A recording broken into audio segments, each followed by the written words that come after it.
पैसा एक बहुत ही पावरफुल एनर्जी है। पैसा अपने आप में न तो खराब है और ना ही अच्छा है। Money is not everything but it is something. Okay, अब मैं आपको बताना चाहूंगा कि देखिए, मनी एक बहुत बड़ी ऑरा है, बहुत बड़ी एनर्जी है।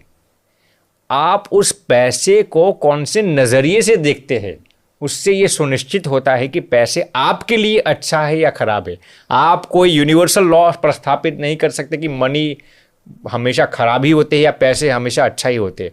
हर एक इंसान का नजरिया उस चीज पर कैसे है, उससे ये सुनिश्चित होता है। आशीष जी, क्या बात कही आपने। मतलब कि आप किस तरीके से किसी चीज को देखते हैं उससे नजरिया स्थापित होता है। बिल्कुल। लेकिन आज के युग में पैसे के बिना तो कुछ भी नहीं है।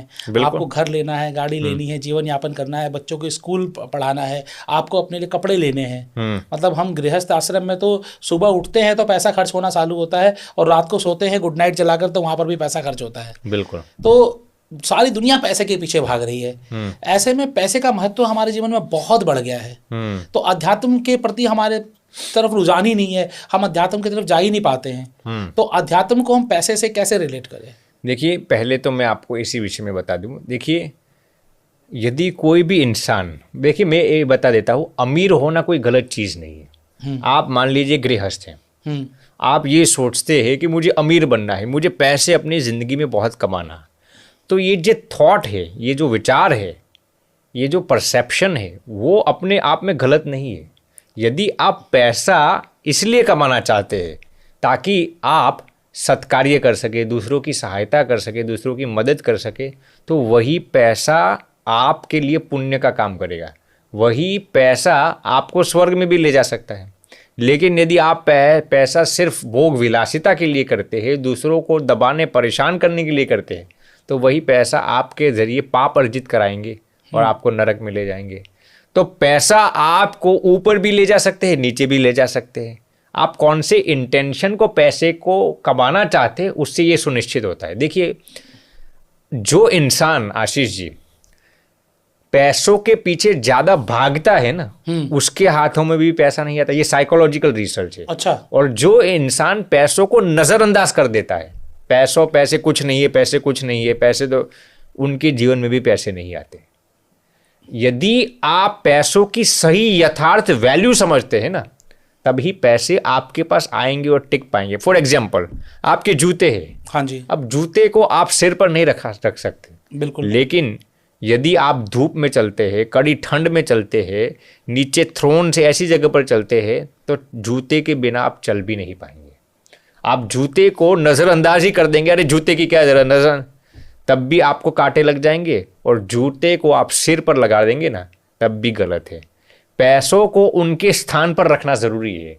जो इंसान पैसों को ज़्यादा इग्नोर करता है ना, उनके जीवन में भी पैसे नहीं आते। और जो पैसों के पीछे पागल बनता है, पैसा पैसा, उनके जीवन में भी पैसे नहीं आते। देखिए, money can buy you good beds but not sleep.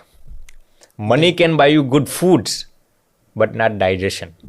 Money can buy you good health insurance, but not health. Money can buy you luxurious house, but not peace. Money can buy you branded clothes, but not beauty. Money can buy you lust, but not love. Money can buy you prestige, but not respect. If there are 100 things you can buy with money, there are 1,000 things that you cannot buy with money, and you still need those things to be happy. यदि पैसों से आप 100 चीजें खरीद सकते हैं, हाँ जी, तो ऐसी हजारें चीज ऐसी है जो पैसों से आप नहीं खरीद सकते, फिर भी आपको चाहिए वो चीजें सुखी होने के लिए। बिल्कुल। तो पैसे अपने एक स्थान पर होते हैं आशीष जी, पैसों को सही वैल्यू देना जरूरी है। बिल्कुल। मैं आपसे जब बात कर रहा था, आपसे काफ़ी बात हुई, तो आपने बताया कि अध्यात्म के जरिए भी आप अमीर बन सकते हैं। अध्यात्म में ऐसी बहुत सारी चीज़ें, हमारे शास्त्रों में ऐसी बहुत सारी बातें हैं जिनको हम अपने ऊपर अपना लें तो आप अमीर बन सकते हैं। तो आज आपसे स्पेशली हम इन्हीं विषयों पर बात करना चाहेंगे कि हमारे शास्त्र हमें अमीर बनाने में कैसे मदद करते हैं। वाह, शास्त्र। देखिए अब आपने जो प्रश्न पूछा, इसमें मैं कहाँ पर पैसों का निवेश करना चाहिए, कौन से स्टॉक मार्केट में, वो सब नॉलेज मेरे पास नहीं है। बिल्कुल। हाँ। ऐसे तो हजारों लोग इस दुनिया में नॉलेज देने वाले भी है। बिल्कुल। आपने जो प्रश्न पूछा स्पिरिचुअली, हाँ जी, स्पिरिचुअलिटी को इंकॉर्पोरेट कर सके कैसे आप धनवान बन सकते हैं। बिल्कुल। देखिए, सबसे पहले तो मैं आपको बताता हूं, आप पैसे कौन से इंटेंशन से कमाना चाहते हैं, उसके आधार पर यह सुनिश्चित होता है कि पैसे आपके जीवन में आएंगे या नहीं। गौर से सुनना जी। पैसा कमाने का आपका मकसद क्या है। अब मैं आपको इस पर साइकोलॉजिकल रिसर्च सुनाता हूं आशीष जी। यदि आपका पैसा कमाने का मकसद भोग विलासिता है, अय्याशी है, माने आप कोई ऐसा सोचता है कि पैसा कमाकर फूड भोग विलासिता करेंगे, पार्टीज बार्स में जाएंगे, ये सब नाच गान ड्रग्स लेंगे, तो पैसे इतने जल्दी आपके जीवन में आकर्षित नहीं होंगे। और यदि आएंगे तो टिकेंगे भी नहीं। यदि आपके पैसा कमाने का मकसद केवल प्रसिद्धि है, यानी कि कोई इंसान ऐसा सोचता है कि समाज को मैं ये दिखा दूं मेरे पास BMW मर्सिडीज ऐसी ऐसी गाड़ियां है, यदि आपका पैसा कमाने का मकसद केवल प्रसिद्धि है ना, फिर भी पैसे इतने जल्दी आपके जीवन में आकर्षित नहीं होंगे।